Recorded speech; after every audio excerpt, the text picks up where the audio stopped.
when I refer to you in the article, what would you like to be referred to as, like, your title? That's cool. That's actually kind of cool.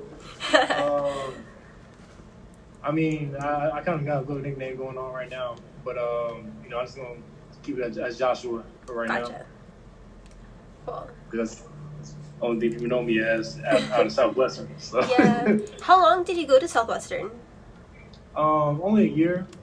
Mm-hmm. So, I was part of that team with that 2018-19 team. Uh-huh. So I played with Mark Stevens, Quincy, Jordan Cook, you know. So that's the year I went.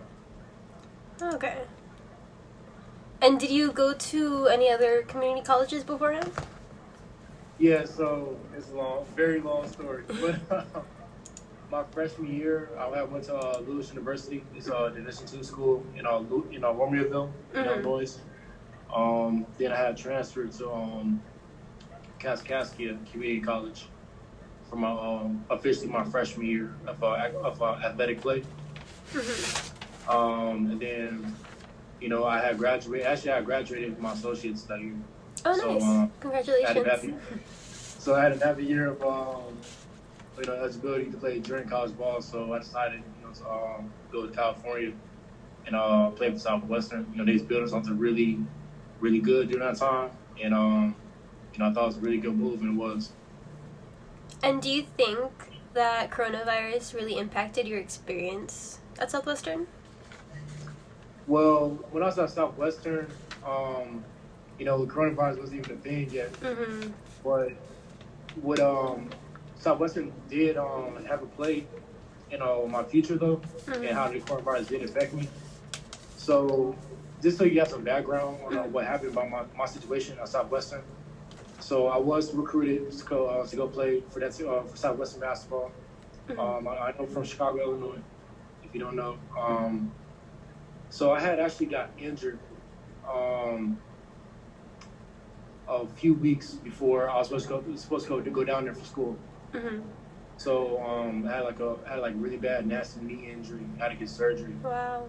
And it kind of really derailed my recruitment and also my season at Southwestern. So I decided to go down to Southwestern, get surgery. Really great medical staff. I don't know if you know Dennis Stacy, but No, I don't. Don't worry about it, man. But they really got me back on my feet. And I had actually decided to come back mid-season because some of our players actually got injured as well. Quincy and Jose. So I decided not to use my medical redshirt year and just go along, help the team, really be successful and stuff like that. And we had a really good team that year, and we were really successful. We won 25 games, got to Sweet 16 that year, so it was really worth it. But it did kind of affect my recruitment because for one, when you come off a knee injury like that, you won't be 100%. Our team was pretty much already set already, and my numbers weren't really that great. So going into the off season, I really didn't have the looks that I probably should have coming out. I had a few looks, but they weren't really no real good offers and stuff like that. I had no more years of eligibility to play during college, so I had to go back to the 4-year level. So I decided to go home, get my mind right, get my body right, and I decided to sign with Robert Morris University, which is in Chicago. So yeah, this one story gets kind of crazy. So Robert Morris actually was one of the top NIA schools in NIA history. We had a really good coach, Al Burrow. They produced a few NBA guys out of that school, and they're just known for winning and stuff like that. And they knew me. They knew me kind of off my high school resume. They really wanted me, and it was a really good decision. But what had happened was we found out 2 months into school that they was actually about to close. Oh. Yeah, so we found out that Robert Morris is actually going to close and he was going to merge with the school I go to now, Roosevelt University, so they could save our transcripts and credits and stuff like that. So we know we won't leave empty-handed. Mm-hmm. So it was just crazy because we we thought we was gonna get like a lot of opportunities because like we had I know I had a really good season last year. Had a really good season. I averaged like around 12 points a game, like 5 rebounds, like 2 steals. So it was really successful. But with the coronavirus, we hit in around January and February, Mm-hmm. it kind of really put recruitment on hold. So not only was our school closing, and kind of like some um, off-court issues about with the roster at Roosevelt and stuff like that. We didn't really know what schools we was gonna go to, and everybody just didn't know like what he's gonna do on the team. So the whole team kind of like just disbanded. Wow. Nobody really had no really good looks, even though like we had a lot of talent on that team, and we was just like it was. So it I know just you remember. stopped completely. Everything just came to a complete halt.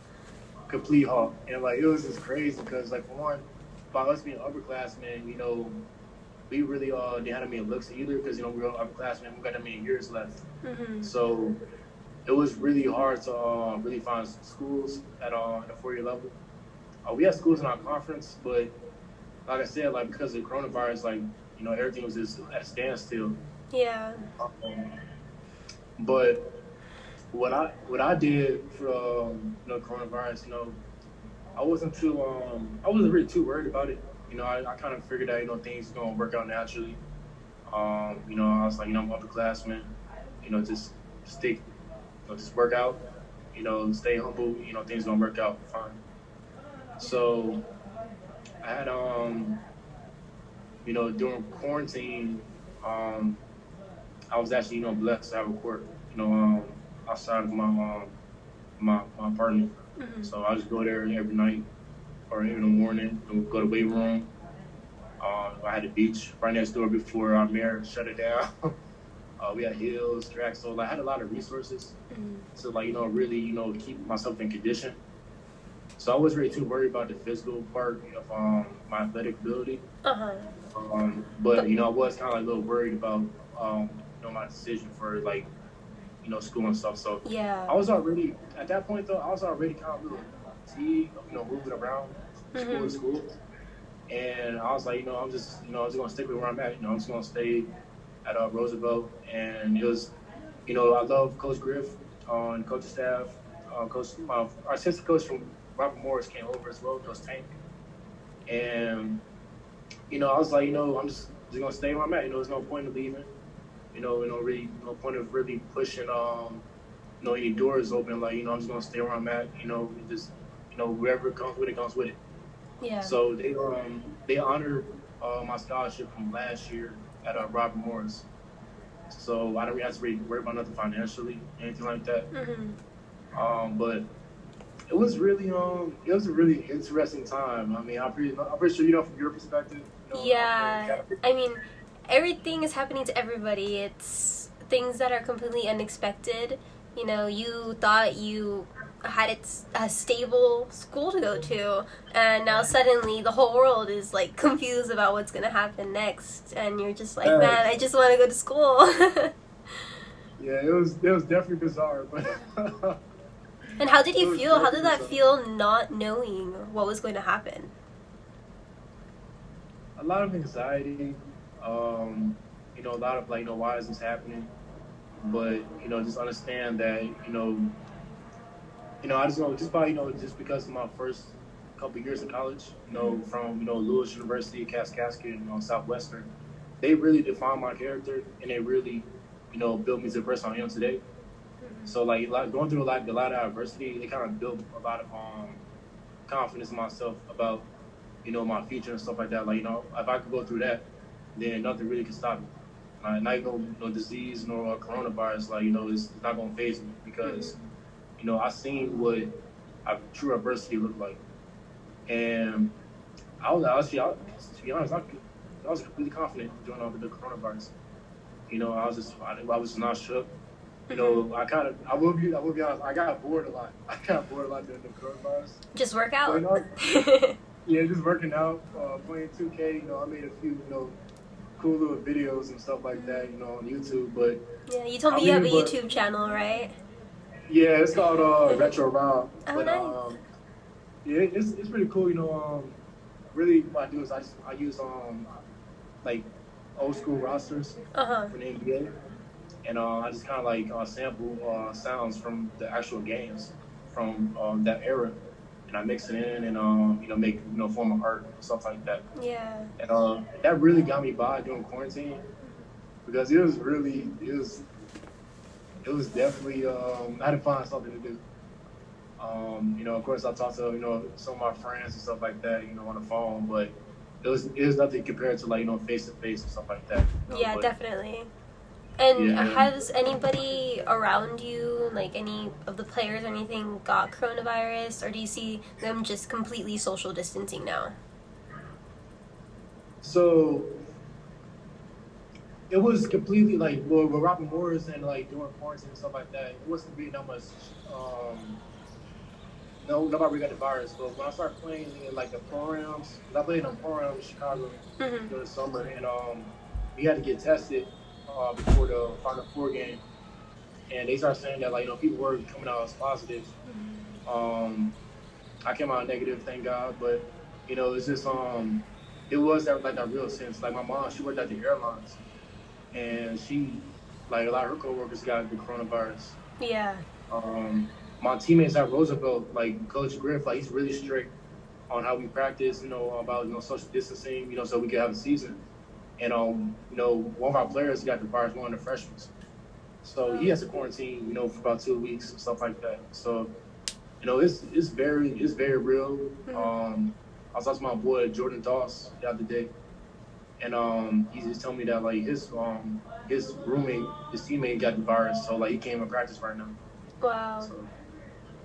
That's crazy. So they're really like taking all of the necessary precautions. You guys must feel really safe then. Definitely, we feel oversafe. Yeah, a little bit too much at this point. Yeah, I was like, yeah. No, I remember doing the first few weeks of quarantine. I thought it was like the Tonic Plague, like the Black Death disease. So like I had gloves, I had like Superman's, like the face, like it was crazy. I was scared to touch the door. Yeah. I was scared. Everybody was too scared to do anything at first. We didn't know. Yeah, I was like, I remember my mom just said, "Take out garbage, do this, do that, go out the house." I was like, I kind of enjoyed the quiet too, during quarantine. It was real relaxing a few times. Yeah. I found different ways to, entertain myself. Found different ways to, use that time to benefit me instead of like really like bringing me down. Because I know it was definitely a mental challenge for a lot of people. I know people deal with it totally different. But I'm glad that things are starting to open up now. It's way better than it was a few months ago. So. Is there anybody else that might have like a similar experience, like they're transferring to university on an athletic scholarship as well, and this kind of same thing happened? At Southwestern or just in general? At Southwestern. Yeah, two of my teammates. Actually, I just talked to Mark Stevenson the other day. So Mark, if you don't know, he was like 2-time Player of the Year. And I believe he had like really good resume at Southwestern in Cali. So he was about to go to a school in Canada. He's about to go back home to Canada. And he hit us up and he was like, "Yo, my school basically saying we're not playing this year. I gotta find a new home." So he don't even got a school right now. Wow. So, like, that's crazy. Yeah, I mean, that's a whole experience. I can't imagine going through that. I knew that I was just going to be doing newspaper online, and that's about it, And I can't imagine actually, your whole, like, school career just revolves around being around people at a time where, people are nervous to be around people. Did you, like, feel kind of anxiety, like, I'm not sure about going back at any point? Yeah. I had many conversations about this with friends, family. My grandma, she always told me, like, if you think it's really worth it, you can't be scared. You gotta be fearless, especially in a time like this. you know, there's a lot of opportunities, that come out of this. Yeah. But I know what with our league, what they're saying for our conference, they're saying that, they can shut it down whenever. Like, they did it, last season. So if it gets too crazy, like, they have that power, to, shut things down. But, this year, I'm really optimistic because, they're really dedicated this year, talking to us, about our views on the virus and stuff like that. We're not really forced to play. We're not really forced to, put our lives in danger pretty much. Yeah. So it's gonna be real interesting this year. So you feel really good about it? Got to. Gotta be real optimistic. Yeah. But I'm very cautious. I'm very cautious. So that. But yeah, I love being at Southwestern. It's definitely probably one of the highlights of my college career. Mm-hmm. Despite like the injury and stuff like that, it definitely was a memorable time. And that team that we was on was that was really a great team. I wish we really could win further, but if you're gonna lose in the playoffs, I'd rather lose to the guys who actually won it all. The guys who lost who won it all. So it's cool, man. Like I've been a lot of solid relationships out there.